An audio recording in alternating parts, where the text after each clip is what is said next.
Baseball is full of iconic sights, sounds, tastes, and feels.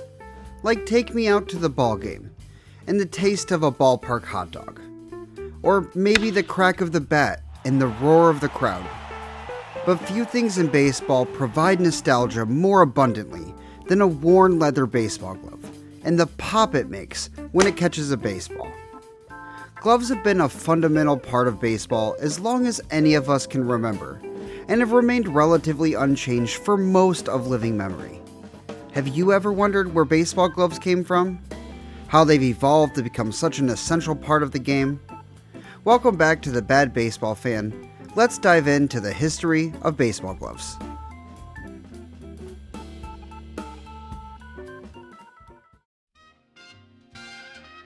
During the early days of baseball, players played the sport barehanded, generally knocking the ball down rather than catching it. The game was rough, and severely bruised hands were a common occurrence. But as the sport grew in popularity during the mid-19th century, ideas for the development of more practical equipment to protect the catching hand started to take shape. It is believed that glove usage actually dates back to the 1860s, but the first official recorded use of a baseball glove was in 1875. Charles Waite, a first baseman for the St. Louis Brown Stockings, wore a leather, flesh-colored glove to protect his hand. A ball player and budding equipment manufacturer named A.G. Spalding happened to see Waite play that season and took note of the glove, saying, "The first glove I ever saw on the hand of a ball player in a game was worn by Charles C. Waite in Boston in 1875. The glove worn by him was flesh color, with a large round opening in the back. I asked Waite about his glove. He confessed that he was a bit ashamed to wear it, but had it on to save his hand. He also admitted that he had chosen a color as inconspicuous as possible because he didn't care to attract attention. Still, it was not until 1877 that I overcame my scruples against joining the kid glove aristocracy by donning a glove. I found that the glove, this as it was, helped considerably, and inserted one pad after another until a good deal of relief was afforded. If anyone wore a padded glove before this date, I do not know it. These gloves, used just following the Civil War, are unrecognizable from the gloves used today. The first gloves were, essentially, fingerless leather work gloves. Given their lack of protection, these gloves were still used to knock down the ball rather than catch it. By the 1880s, gloves were gaining both popularity and some padding, and dozens of new equipment manufacturers burst onto the scene. Spalding, founded by, you guessed it, A.G. Spalding himself, was founded in 1876, and Rawlings was founded by Alfred Rawlings in 1887. Both still prominent and well-known sporting goods manufacturers to this day.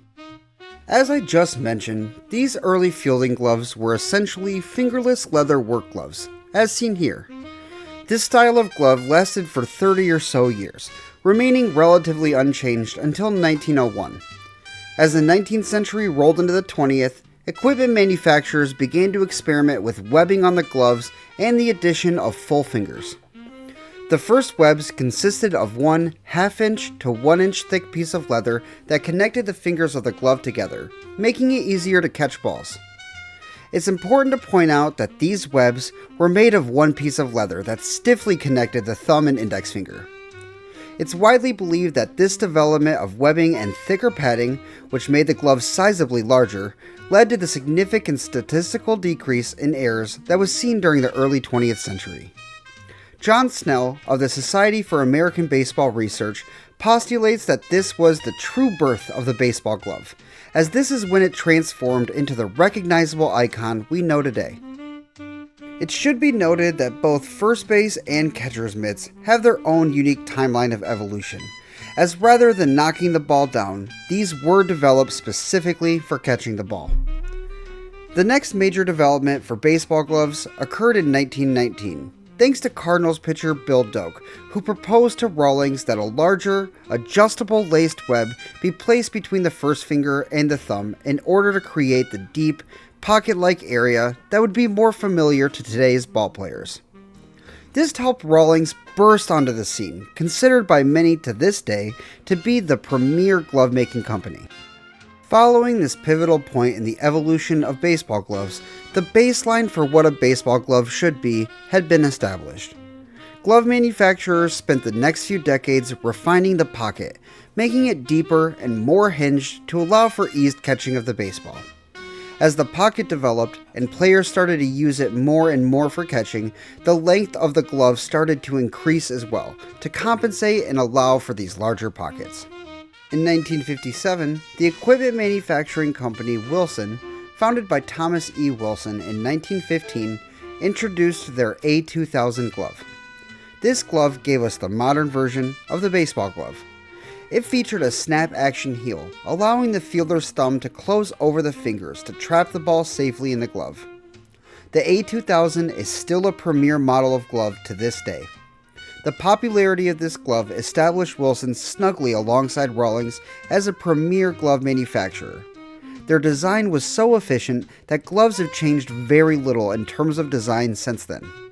Following the development of the A2000, most glove evolutions centered around experimentation with material and individualizing gloves for position types. Outfield gloves began to develop with longer fingers and much deeper pockets, making catching safe and secure. Infield gloves remained relatively small, with shallower pockets, allowing them to provide cleaner transitions from fielding to throwing. First base mitts grew and gained extremely deep pockets, essentially resembling Venus flytraps. And catcher's mitts have been continually refined to protect those who sacrifice themselves behind the plate. Today's baseball gloves are marvels of engineering. They're made from high-quality leather, carefully stitched, and often customized to specific positions or player desires. For baseball players, the glove is no simple tool, but rather a personal extension of themselves. Every baseball family has their own rituals for good luck and their own tricks for breaking a glove in. A lot of kids sleep with their gloves after they first get them, and even the smell is something that becomes ubiquitous with the sport. In so many ways, the bond between a player and his glove is euphemistic to the sport itself. One's love for baseball runs just a little deeper than the other sports. As Bryant Gumbel so eloquently once put it, the other sports are just sports. Baseball is a love. From their humble beginnings as cut-up work gloves to the high-tech, fashionable designs we see today, baseball gloves have come a long way. And while they've changed both in form and function since their inception, their essence remains the same: a connection between the player, the ball, and the game itself. The history of baseball gloves is a story of innovation, tradition, and the enduring spirit of America's pastime. So, the next time you slip on your glove, take a moment to appreciate what that piece of worn leather really means to you. Your baseball glove is more than a tool. It's the embodiment of the love you have for baseball. Thank you all for tuning in for this fun little project. If you enjoyed this video, leave a comment below about your glove or your favorite baseball moment. As always, if you like baseball, like this video and subscribe for more.